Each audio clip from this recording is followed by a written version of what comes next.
ኢትዮጵያ የማይናወጥ ብሔራዊ ጥቅም አላት። ዓለም ዛሬ ይስማ። የቀይ ባህር አክሰስ ሰላማዊ በሆነ መንገድ ኢትዮጵያ ያስፈልጋታል።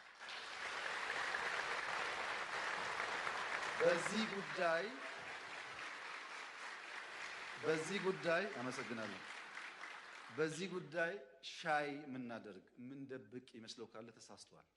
በጦርነት አንፈልግም፣ በኃይል አንፈልግም። በቂ ሪሶርስ ነው። በማንኛውም ህግ በማንኛውም የአገር ልምምድ ኢትዮጵያ ይገባታል። ብዙዎች እኮ ነውር ነው ይላሉ። 120 ሚሊዮን ህዝብ መቆለፍ ነውር ነው ይላሉ።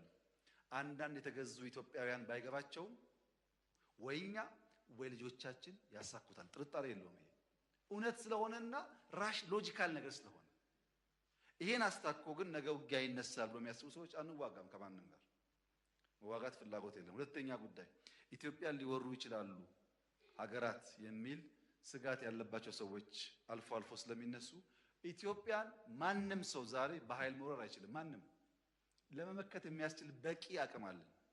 በቂ ስንገዛ ስንሸምት የነበርንባቸውን በውጊያ ክፍተት የገጠሙን ነገሮች ማምረት ጀምረናል። እናመርታለን። ሰው አለን። ጀግኖች ነን። ሰው አንነካም። ከነኩን ግን ለማንም አንመለስም። ስጋት የለብንም።